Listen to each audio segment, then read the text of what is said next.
Kristen Young, the Director of Clinical Services for Herren Project, and we are here today to learn about interventions and maybe even a little recovery coaching, right, Bob? Because you do both. Absolutely.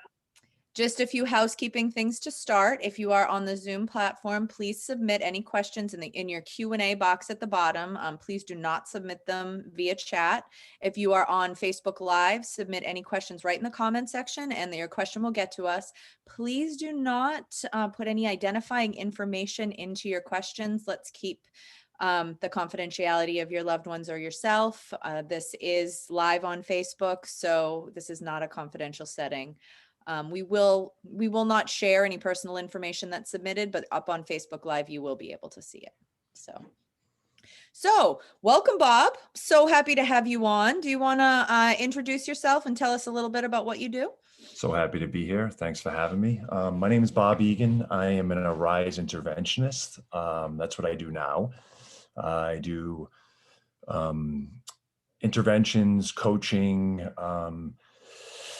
I've been working in the field of substance use disorder, mental health disorder for approximately 20 years, 45,000 hours. Started my journey in this space back in 2002 at AdCare Hospital, worked clinical, crisis intervention.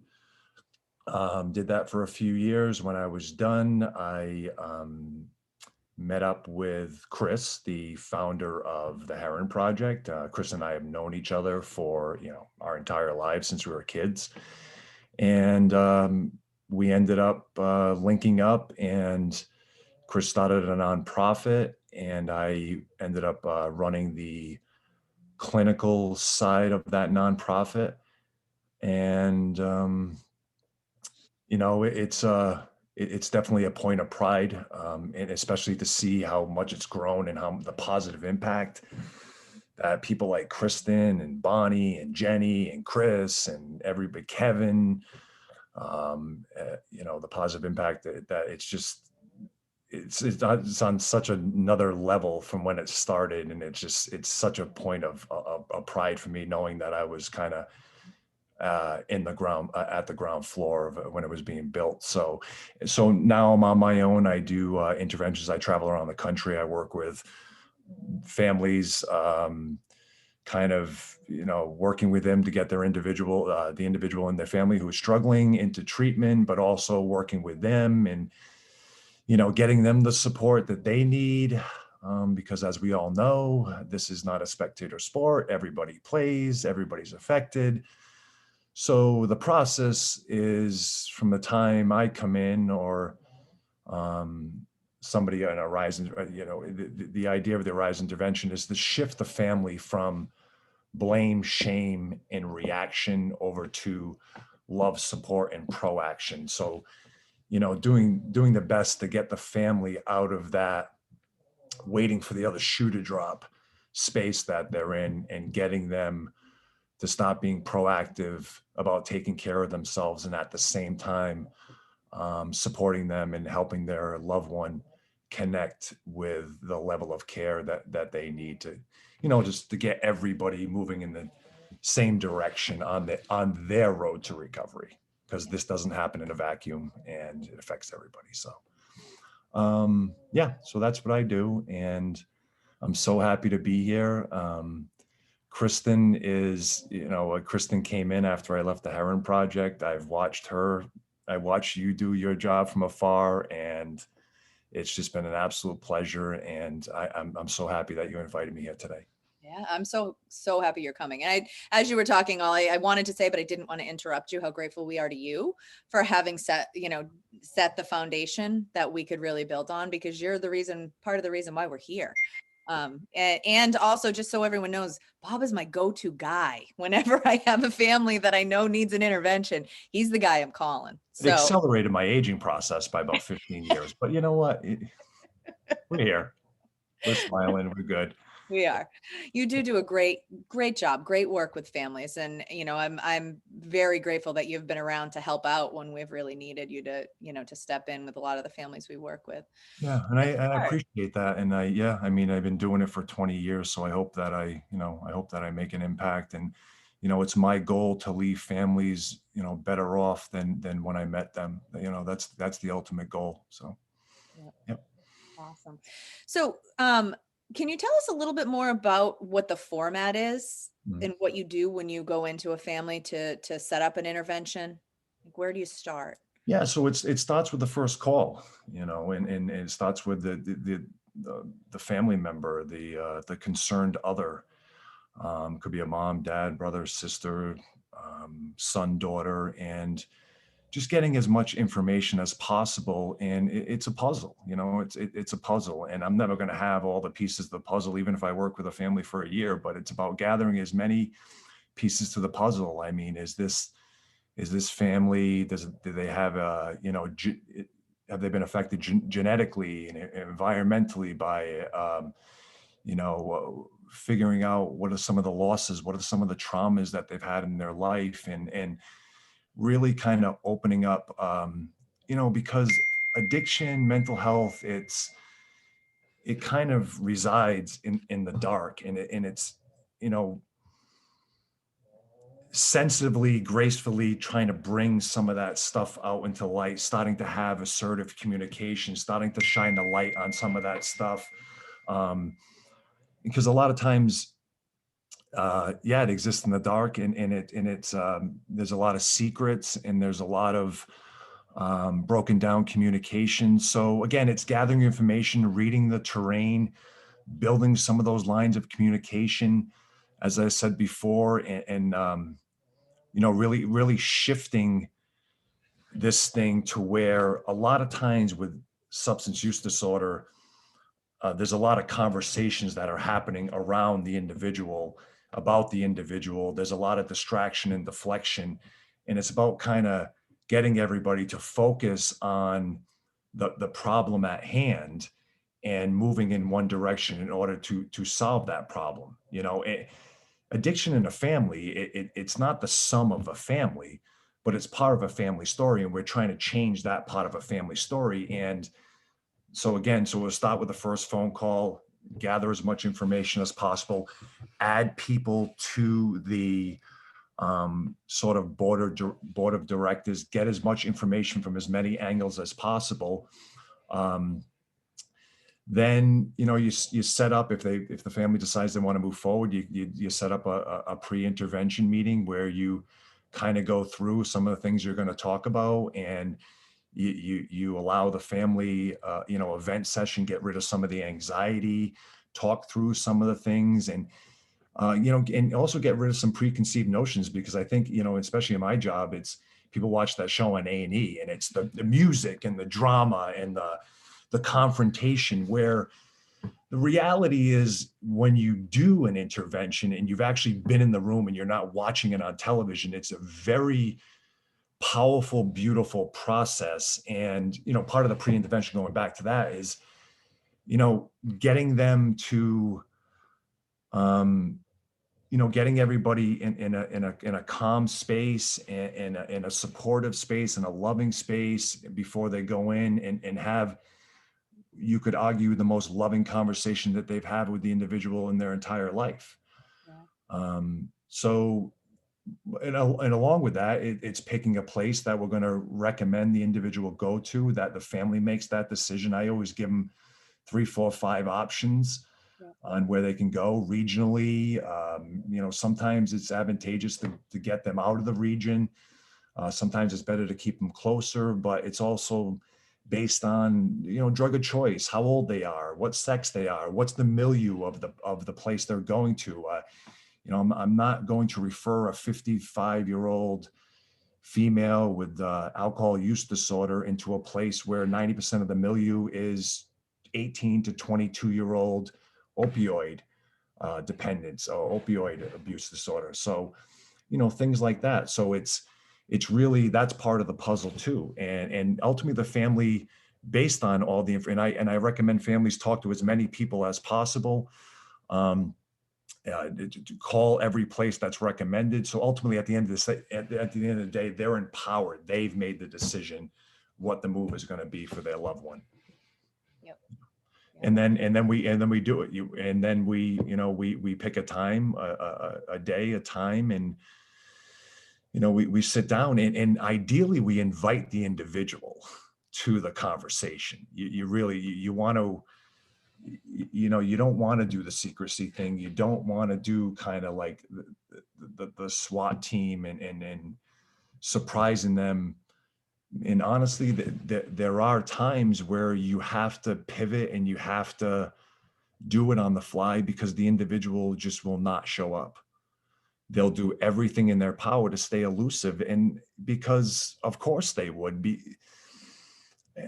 I'll say to families a lot of times, if somebody put their hands over your nose and your mouth, you would do everything possible to find air. Well, drugs and alcohol takes hostage of that part of your brain, Yep. breathing and procreation. And I use the same analogy, Bob. so if you, if somebody who's in that, who's in it, and myself and the family is now representing you stopping that, or, this illness does not want to stop, and it'll do everything in its power to keep you away. Yep. And it will, blame, shame, deflect, distract, do everything. So sometimes, ideally, yes, it's invitation. We're having a conversation about alcohol. We're having a conversation about drugs. We're having a conversation about, and we've made a decision as a family that we're no longer going to live like this. We're no longer going to be a co-conspirator in our loved one's demise. Mhm. And we're going to fight to get to a different place. And we need you to fight with us. We're going to be there with you lockstep all the way. But this is what we need, because we can't live like this anymore. And I'll say to parents, it's the opposite of your job, because right. I mean, everybody enables. Yeah. I've never met somebody who doesn't enable. Yeah. But it's getting them to shift into another space to look at this and saying, it's the opposite of my job as your mom to pull up a front row seat and watch you kill yourself. Right. It's the opposite of job as a dad. And, we're going to flip this upside down right now. And I'm going to love you more than I've ever loved you by, engaging in this process and getting you the help that you need. Right. So. Yeah, absolutely. I couldn't agree. I mean, some of the things you're saying, I say. So, I mean, I already knew we were on the same page anyways, but yeah, it's very difficult disease. I myself have enabled, and I always like to throw that out there to people who are struggling with this, that when I was going through this in my own family, I was one of the biggest enablers out there. Codependent No More is my Bible. So, it's not something for you to be ashamed of. It's something that we all do when one of our loved ones is ill. We come in and we try to fix, right? And in almost every other disease out there, it's what you should be doing. Right. So that's why it feels so normal and natural to do it. Oh, and by the way, it's actually ingrained on like a DNA level to do that. So especially with moms, not to single out moms, but it is like flesh of my flesh, bone of my bone. It is like protect, shelter, make sure, feed, clothe, all this. And we find that this is the one thing where it perpetuates sickness. And so it's not a fault thing. It's just, come on over here. Let's look at this. We find that like the one thing that turns people's lives around is that they hit a rock bottom, which you can argue rock bottoms every day, or with the intervention, we're raising the bottom. But back to like the enabling doesn't allow a person to actually hit the bottom. You're constantly buffering from that person looking around one day and saying, as they say in the literature, all my scorecards read 0. Oh boy, like I have to do something about this. Because, and I think the blind spot for a lot of loved ones is that they think that if I'm in the throes of addiction, we're on different wavelengths as far as we're thinking. Like if I'm living in a cardboard box and I knock on my mother's door and she gives me $20, I'm thinking my life's pretty good. Everybody around me is going, you live in a cardboard box. Like you got to do something. My thinking, like, so even like the littlest thing, and side note, and I'll be quiet after this, but the active enabling, we know active enabling is money, it's a roof over the head, it's clothing, it's lawyers, bailing out of jail, all that stuff. But a big blind spot for loved ones is passive enabling. listening to somebody's tale of woe on a daily basis. Yep. At By 2 a.m. by listing, it's Festivus. It's the airing of grievances, and it becomes describing the water while you're drowning. Like nothing gets done, but by you listening to your son, your daughter, your husband, your wife, whoever it might be, listening to their tale of woe. If you had my life, if you had my husband, if you had my job, if you had my wife, you would do what I do. By listening to that, you're validating the behavior. That's a big blind spot for. Absolutely. A They say, lot well, of I'm people. not enabling, I'm not giving anything, I'm not doing it. But that Yep. is, you can argue, it is as much enabling. Even if you said nothing, just listening to that.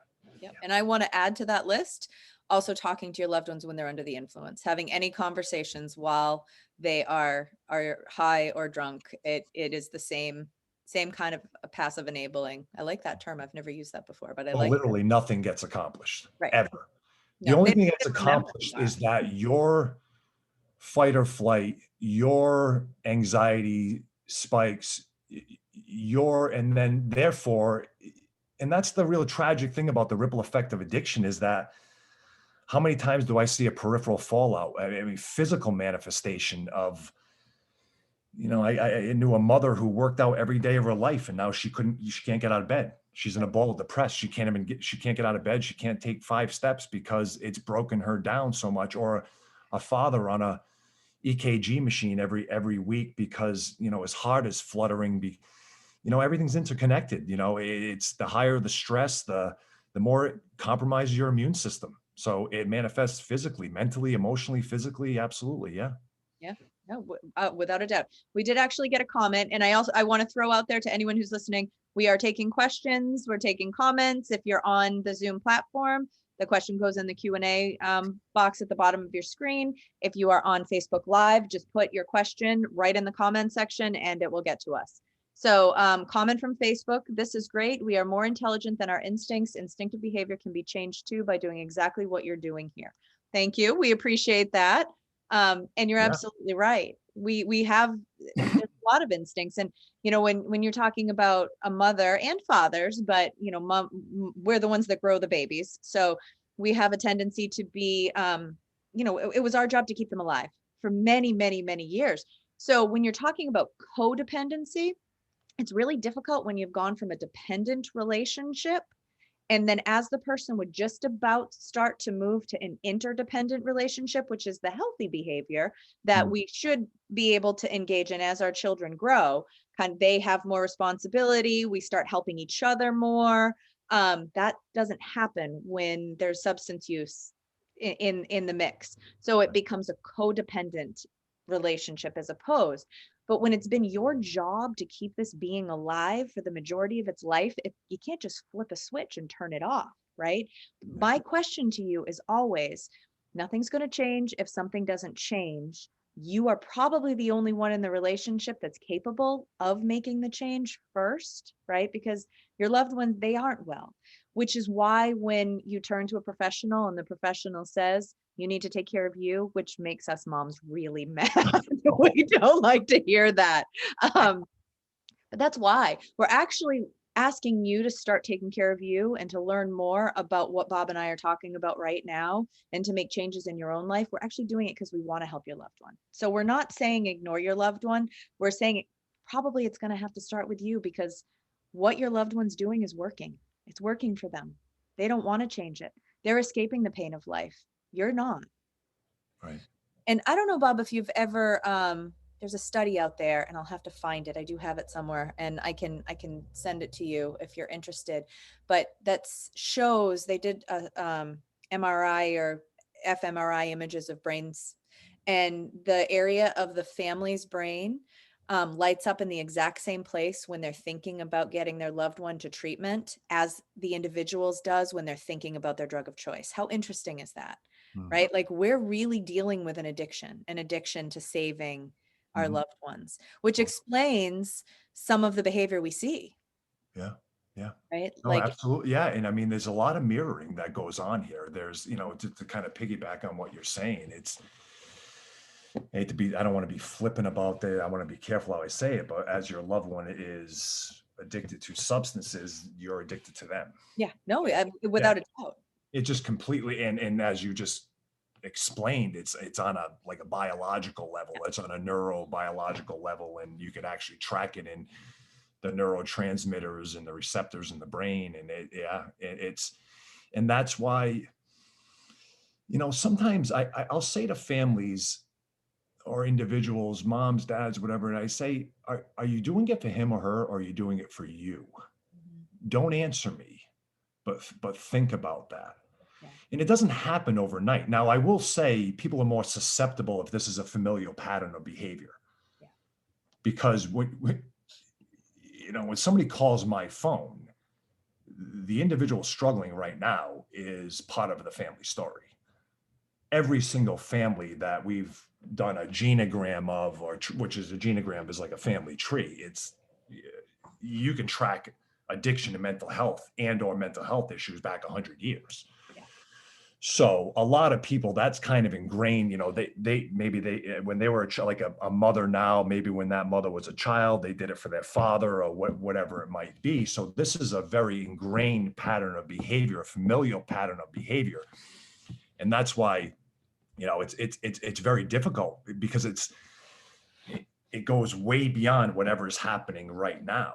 And that's where, kind of to your point, where if we can get everybody, you focus on, okay, you got Jimmy, Johnny, Janie, let's get them into treatment, and then everything goes from there. But you can actually, once you start connecting different people, not necessarily the person of care, but people around them, you connect them into the solution and getting help for themselves. That's another way of kind of, backdooring this thing, so to say, is, hey, there's something about mom, she's, you start looking, but everybody's like, I'll do something when he does something. I'll do something when because you're hyper focused on the person who is. But I think what you were saying before, which is such a good point, is that we can do a couple of things at the same time. It sets up to where everybody's hyper focused on the person who's spinning out. Right. But mom can go to groups and get therapy. Dad can go get therapy, go to groups, can, research, get educated, do all kinds of stuff, so that you're more well equipped to kind of be dealing with this. And that's actually what needs to be done, because what I've actually seen a lot of times is there's just hyper focus, all this energy, all this, and then like the person ends up getting into sobriety, and then mom and dad, their battery is empty because they haven't been taking care of themselves and so now we got to focus over here, and as much as like having to refer a family member into treatment themselves, because of what it's done to them, chasing after their child or their husband or their wife. Right. So yeah. It doesn't. And I agree. I mean, I think it's actually imperative, as a family member myself who has lived this with a loved one. If I didn't start to take care of myself or think about myself, I'm not sure he would have been able to get better, because I would have continued to keep him comfortable in his use, right? When I'm making sure he's clean, he's clothed and fed and warm and all of those things, even despite the fact that I'm yelling and screaming all the time and kind of acting like a crazy person sometimes, out of my own frustration and anger, which, by the way, to those of you that are stuck in that cycle right now, actually perpetuates the problem, because they already hate themselves. So when we're keeping them nice and comfortable in their use and then calling them names at the same time, they already hate themselves. They already feel like crap. They already don't believe in themselves. So I'm not blaming you by any means. I'm just saying, try to be aware of that. This is part of the reason why you need to get help for yourself, is because you're better off to set the boundaries and allow the person to fall a little further, right? So they're less comfortable in their use while you're loving them, because they need your love way more than they need your money. Yeah, you're absolutely right. And it's kind of it's a tough thing to go along with what you were saying too. I've actually had individuals who have got into recovery, sustained long-term recovery, one day at a time. And not that it's right, it's kind of a raw deal, but the people who enable the most are disrespected the most by, if I can explain this, because you really think about, does your loved one at their core of goodness, who they are as a person, do they want to be living like this? Do they want to be going through all of do they want to be hurting? Because, make no mistake, this starts with pain and ends with pain.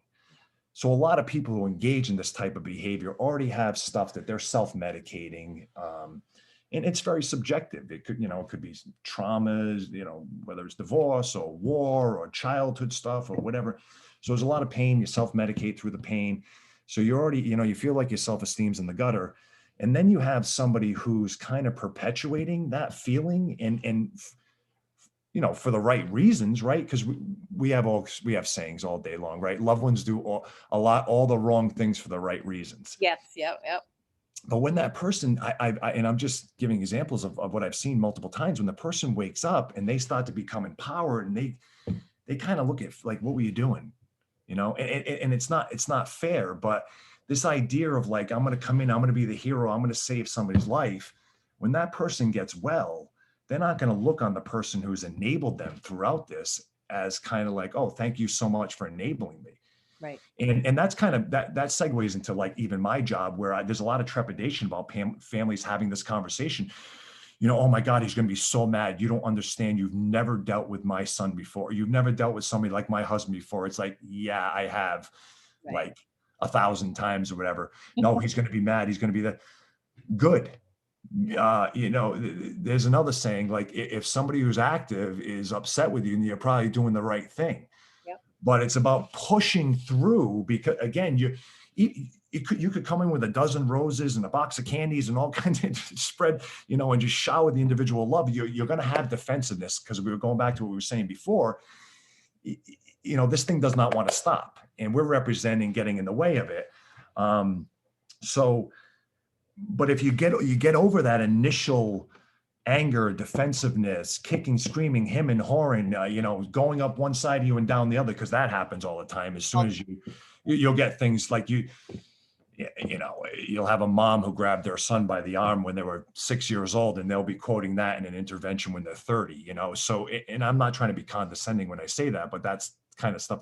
But if you can fight through that and get to the other side, it's thank you for saving my life. Right. Not to me, but like to the family members. And so all of this stuff, we're like, band-aiding a bullet wound and propping them up and rescuing and taking care of, like, that's not long-term sustainable. That's not love. There's nothing good that comes from that. No. And as we have a question that we'll get to in 1 second, but from somebody who did all of that, what that ends up doing is causing resentment on your end and no change on the other, right? So that's what we want to be careful of. We want to set our own boundaries, because as we start to set our own boundaries, we are less resentful and we can show more compassion, right? And then the person themselves has to actually start to fix their problems. And I love the analogy of the young person tying his shoe or learning to tie his shoes, right? If I keep coming in and tying my 3-year-old shoes for him, he's never going to learn he can tie them himself. Right. So he's going to learn that he needs me in order to get his shoe tied, right? And we do this inadvertently with our family members because we honestly believe that they're not capable, which I challenge that, because what your loved ones are able to do with very little resources, keeping these addictions alive it takes, I don't think I would be capable of some of the things that they're capable of doing. So they're more capable than you think. It's just when it comes to their drug of choice, that's the illness that we see. Right. And that's all the stuff that was kind of perpetuated onto it. Like, that was years ago. It's those people over. It was always those people over there. And Right. It's always those people until it knocks on your door, which the way it is today, it's knocking on everybody's door.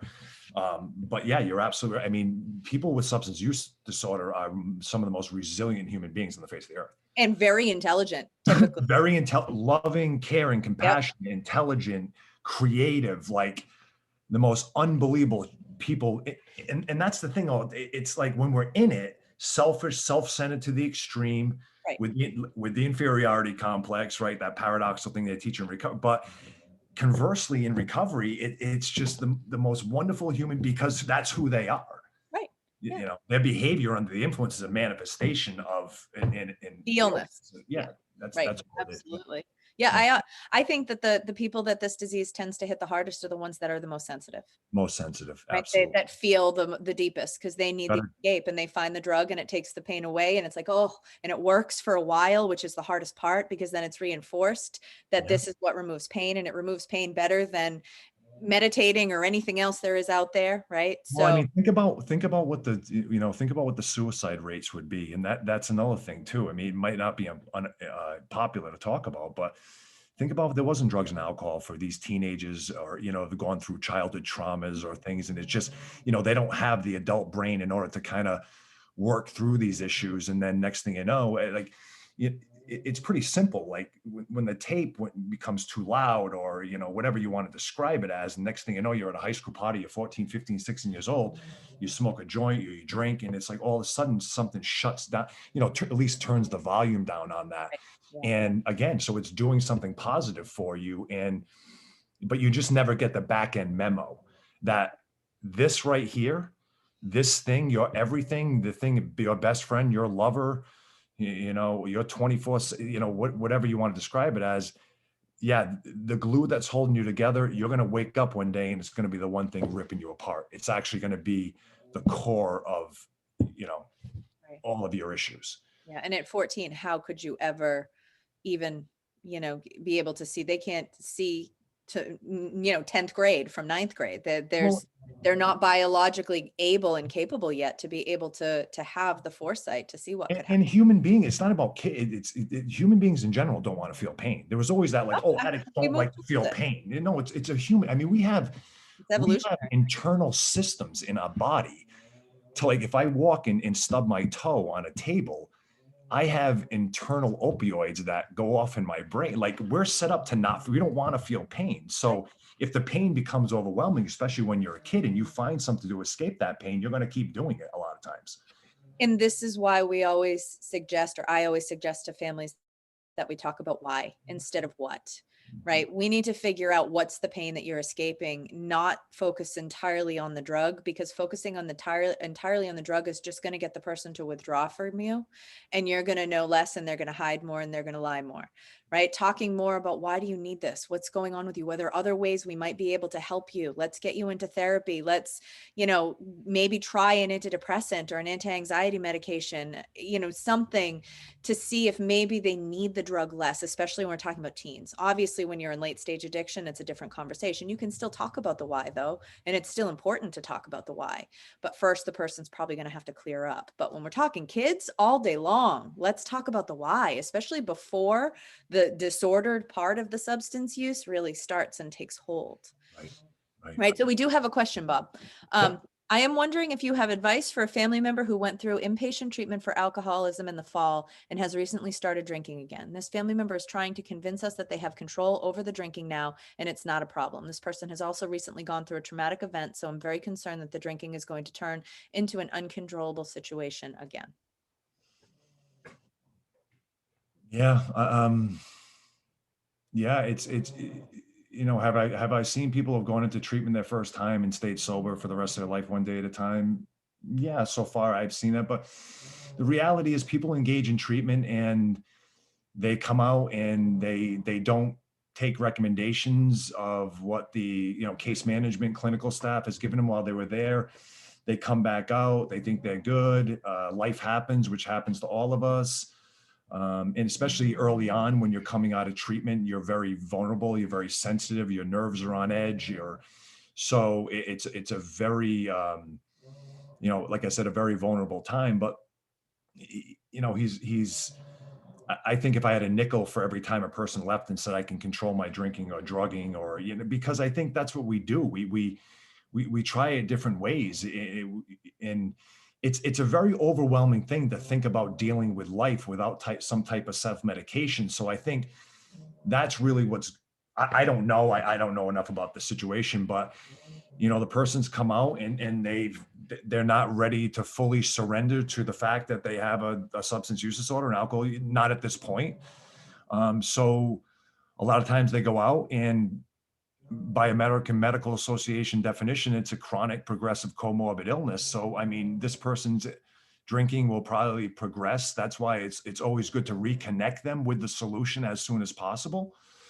And also knowing that, I don't know how family feels, but sometimes individuals that go in, they clean up, they go into treatment for a little while, and they think like for some reason in their brain they can go back to the beginning, like the early stage drinking, mid stage, late stage drinking. So the reality is they went into treatment at the late stages of drinking, but the mind tricks you to think, oh, I'm all cleaned up, I got some information, I'm good. Now I'm at the early stages, and more times than not, the other shoe drops sooner rather than later because this thing picks up right where you left off. It's in here, right? It's the Yeah, neurology. and it's very, It's the neurology of it. It's when you're coming out of treatment, your brain is screaming for your drug, especially you get out into life and the first bit of pain starts to come and your brain wants that drug. It's in that. This is what's driving our bus. This is our entire reality. So for me, from where I'm standing, anybody who's able to do this, I feel like is a hero because you're fighting your own brain, right? And I'm not trying to make you feel hopeless out there because there's a ton of hope because people do this all the time. But in the beginning, it's tough. And this is why there's many starts and stops, right? There's many starts and I get it. And then everybody wants to be normal, my least favorite word on the planet, but that's the word that comes up all the time. I want to be able to drink responsibly, right? Like everybody else on the planet, which I argue that that's even really true because I feel like most people probably are not. Like, I think we can all agree that alcohol is not the best choice for anybody, whether you have substance use disorder or not, right? But everybody wants to be able to do that, especially when alcohol has been your best friend for many, many, many years. So, I want to recommend that you pick up the book. And I think this is a person, we both know this person, Bob. We Are the Luckiest by Laura McGowan. I know. Yeah. Yeah, she wrote a book. I don't know if you have read it, but it's absolutely amazing. She did such a wonderful job explaining alcoholism, and not even alcoholism, but whatever our thing is. We all have a thing. Mine happens to be chocolate cake. I need to stop eating, right?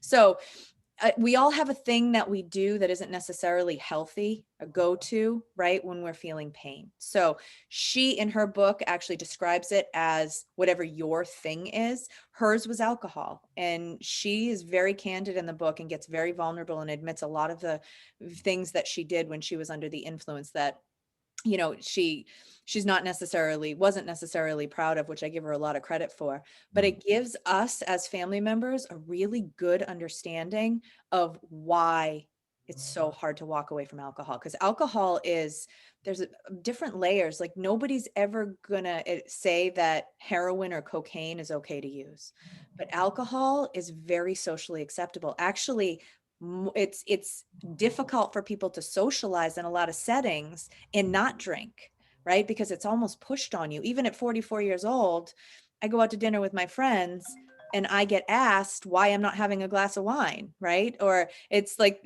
and even sometimes I'll go and get a seltzer water and put a lime in it so nobody asks me why I'm not drinking, because there's a lot of peer pressure. So it's a very difficult thing for people to stop. Yeah, Right. and to that question, I think the answer to, I just want to make sure I address is that it's back on the road. If he's drinking again, he's off the something. It's just the solution is always a solution, and you got to be careful, especially when you're dealing with like, oh, I did that before. Like somehow you graduated and you got a certificate, and now like I went to treatment. I tried that before. Well, that's not how this works. I mean, this is a chronic illness that has to be treated every single day. Oh, absolutely. But as a family member, you can't control it. That was the next thing that I was going to say is that he's going to choose to drink. You can't control it. So learn as much as you can about where he's at and then figure out how to set your boundaries. If I was in this situation, my boundaries would be, I'm not going to talk to you when you're under the influence. If you pick up a drink around me, I'm going to leave. I love you very much, but I will not support your active use. If this is what you're choosing to do, I won't be a part of it.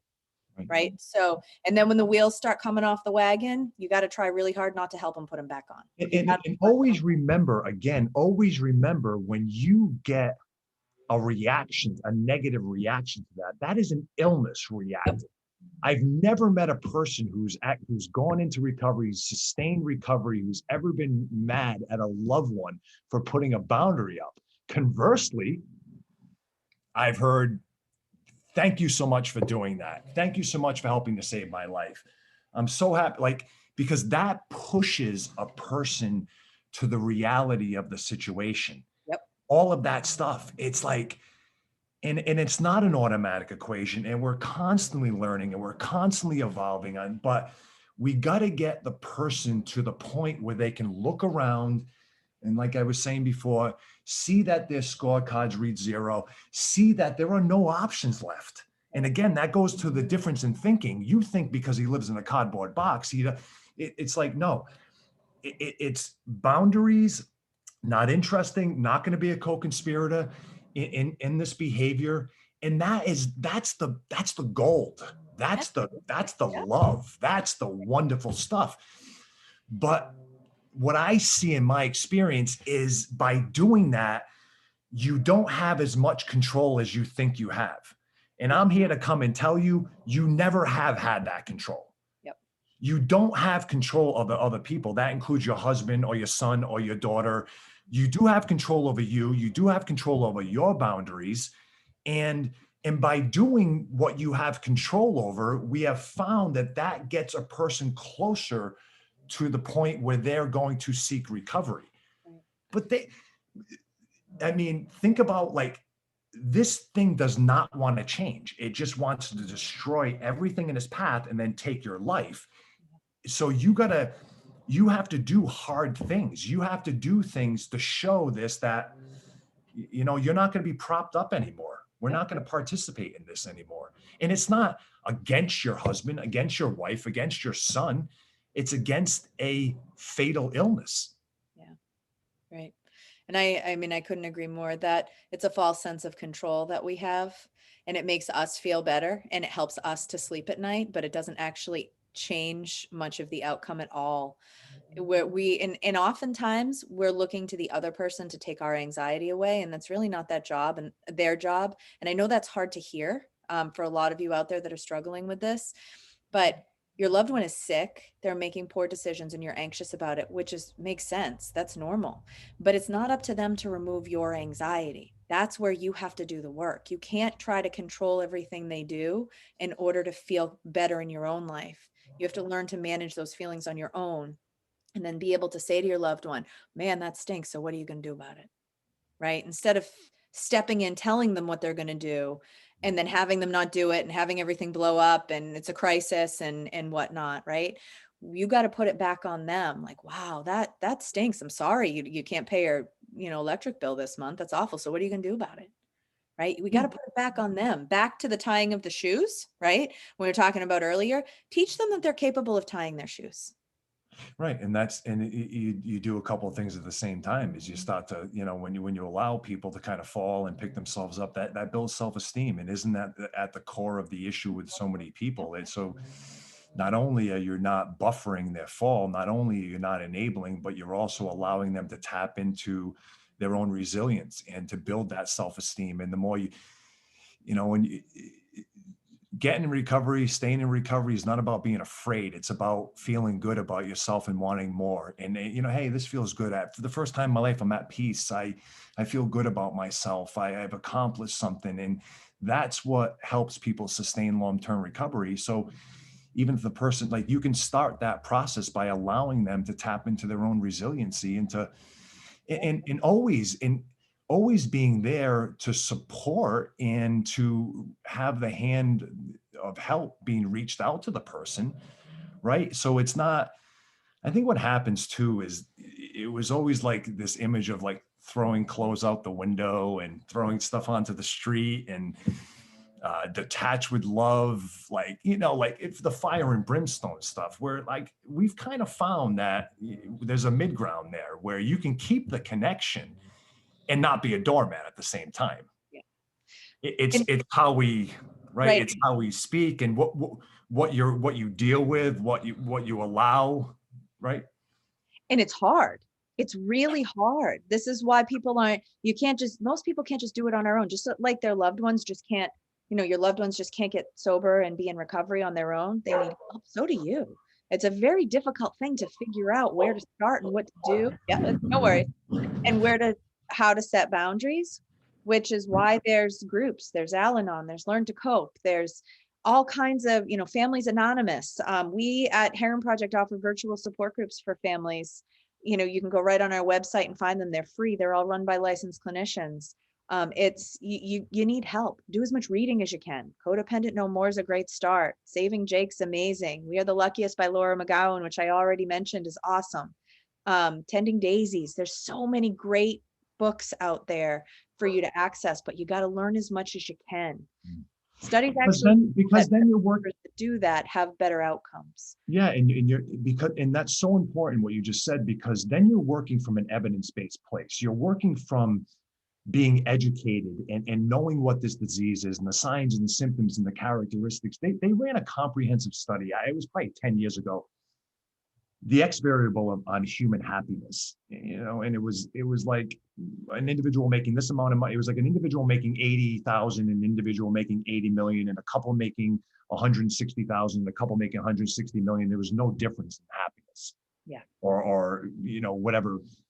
The point is the X variable in human happiness is expectations. Mm-hmm. Every single thing we do, like you and I are having a conversation right now. So I say something, I expect you to, everything we do, there's always an expectation attached to every single thing we do. We go to work, I expect to be paid. I do, whatever it might be. Think about moms, dads, brothers, sisters, husbands, wives, and like, well, I'm going to, whether you know it or not, when you scream, when you scream, when you yell, when you do, there's always an expectation that the person is going to change based upon your reaction at any given time. And I always say that you might as well go to the nearest stone steel wall and just whack your head against the wall. Because that's not effective. It's never been effective. It's never going to be effective. And why I'm saying it now is because what you just said, like, come from a place where you're educated about this illness, what works, what doesn't work, lean on other people.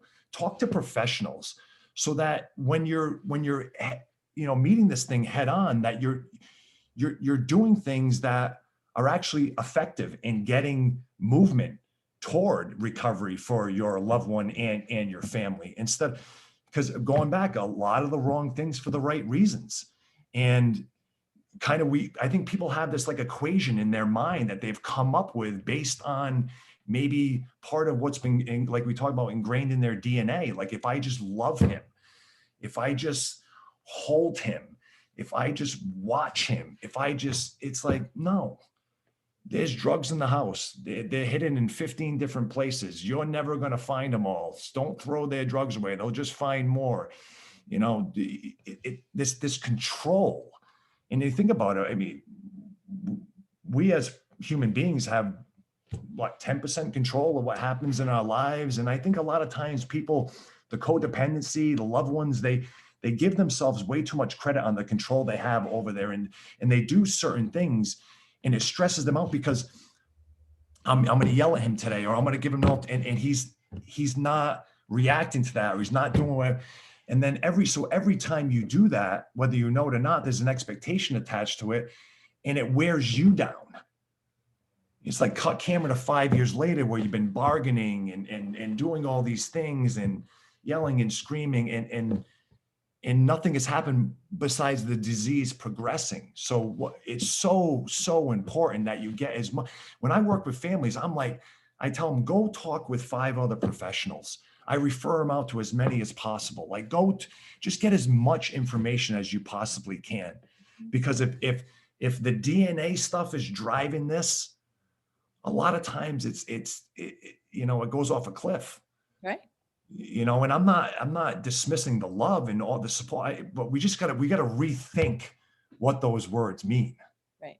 Yeah, absolutely. When it comes to this one thing. Right. And it goes back to what the comment that we got earlier, that instinctive behavior can be changed. Right. And we found, that's the wonderful thing. We found 5, 10, I don't know when it was, but the changing of the neural pathways with mindfulness and meditation and right. Yoga and all. We used to think the brain was cemented at 25, whatever it is, that's what it is. And that's just not true. We can change all these patterns of behavior, but it's the Gandhi. It's like, you gotta be, despite what your loved one's doing, you gotta be the change. Right. At the end of the day, that's the only person I can change. I can't change anybody else, no matter how hard I want to, or how much I pray, or any of it. I can't. There's No, only and one that's why person I can change. when we meet people, that's why their heads are spinning off their shoulders because, and it's not about a blame. I mean, everybody does it. I've done it. You've done it. We all try to, it doesn't work ever. It never works. I was just beating myself up because I went into my son's room and it was a mess, and I started picking stuff up, and I was like, you shouldn't do this. You're enabling him to continue this behavior, right? I know that's a smaller level, but we're doing it in all kinds of different places all the time. Well, that's And we your have to OCD. You can't deal with it. That's like, a little bit. Yeah. But he does like his room clean. So the best thing that I can do is to allow it to fall apart, because he'll eventually clean it, because it will drive him crazy. Right. yeah. And I know that's the best way to train him to pick up his room. He's never going to pick his room up if I pick it up for him. Yeah. Right. And that's just like I said, a small example, but we're all doing this all the time. Yeah. And we got to be conscious of it. In the long term, that's the good stuff though, right? Yeah. Mm-hmm. God, I mean, I had chore lists when I was growing up, rake the Mhm. leaves, the barrels, the this, the that, clean the, oh God, I hated every minute, but that's the good stuff, isn't it? Yeah. I love it when my son says, well, if I do the boxes, if I break the boxes down, how much are you going to give me? And I'm like, I don't know, a room and food and clothes. That's what you're getting. Heat, a roof over your Yeah. Yep. That's elusive to us at that age though. Electricity, heat, roof, that's kind of Right. like, that's a given. Almost like we come out of the womb with that around Right. us. Like Yeah. that's not, I have no concept of a heating bill. Right. And I just want to throw out there too, for those of you that are listening that have teens, I think some of this is contributing to some of the issues that we have, that we're never really allowing our kids to be uncomfortable today, that we try really hard to keep them comfortable all the time. And we don't want them to be comfortable. We want them to be uncomfortable and to learn how to deal with difficult emotions when they're still with us. We don't want to send them off into the world thinking that their rooms are self-cleaning, only to find out they're not, and then have them not know how to manage it. Right. Like, and but it's true. We've swung, like when we were kids, it was get out of the house and I don't want to see you until the streetlights are off. Right. And now we're so on top of our kids and we're hovering so much because we're so afraid that we're not actually allowing them to learn how to manage life and how to manage their emotions and how to deal with that. So just a little, just to throw out there as a mother of a teen and also working with teens a lot, we have to allow them to struggle. We have to help them navigate how to manage those struggles, how to have difficult conversations when something arises with a friend or with a teacher, right? And encourage them to do it themselves instead of us always stepping in to fix, because that's not real life. They're going to get out there in a real world and not have the skill sets. And that's when real pain comes, is when you don't have the skill set to manage those things and there's nobody there to do it for you anymore. So just food for thought. So, well, Bob, this was awesome. I'm so glad you came on. Do you have any last minute words of wisdom you want to share with us? Yeah, don't give up. Don't ever give up. I've seen the sickest of sickest people turn their lives around. And there's help out there. There's hope. We're in such a better place than we were, even 10 years or 5 years ago, 10 years ago, 15 years ago. We're getting rid of some of that stigma. There's help everywhere. Do not take this on by yourself. Do not suffer in silence. Get rid of the shame. Get rid of all of that. That does nothing but bury you. What's the last thing they ran statistically? 27.5 million people struggling with substance use disorder. This was like 5 years ago. Every person with a substance use disorder affects 5 to 7 people.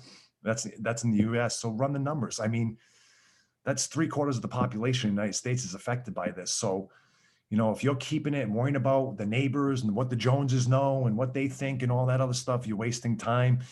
And you just do not suffer in silence. Reach out to people, reach out to the Herren Project, reach out to myself, we're everywhere. And, even a problem told is a half a problem. Get out, find your voice, start talking about this. And like I said, there's help everywhere you turn. There's Al-Anon groups, there's Alateen, there's therapy, there's wonderful people like Kristen who are there to help you. But I think a lot of people, there's still way too much shame that's attached to this, and people are so hesitant to talk about it. And I pray that, everybody who's listening to this, watching this or whatever, that, reach out for help, because it is there for you. And, it'll make your life so much better. It'll give you so much more perspective. It'll take so much stress away to share that struggle with other people, and they'll identify with you and you'll identify with them, and you lean on one another, and and we have a saying in recovery: alone I can't, together we can. Mhm. You can't do this alone. Yeah, and that's one of the most important pieces of this, is to not feel like you're alone anymore. And I know that feeling, like I was alone in it and I couldn't tell anybody because I was ashamed. And there's so much power in walking away from that. So much. I don't think yeah, and eventually you have to, because it's for your own self-preservation, right? Yeah. But I'm going to tell you right now, the Joneses are eventually going to find out, because this is a progressive disease.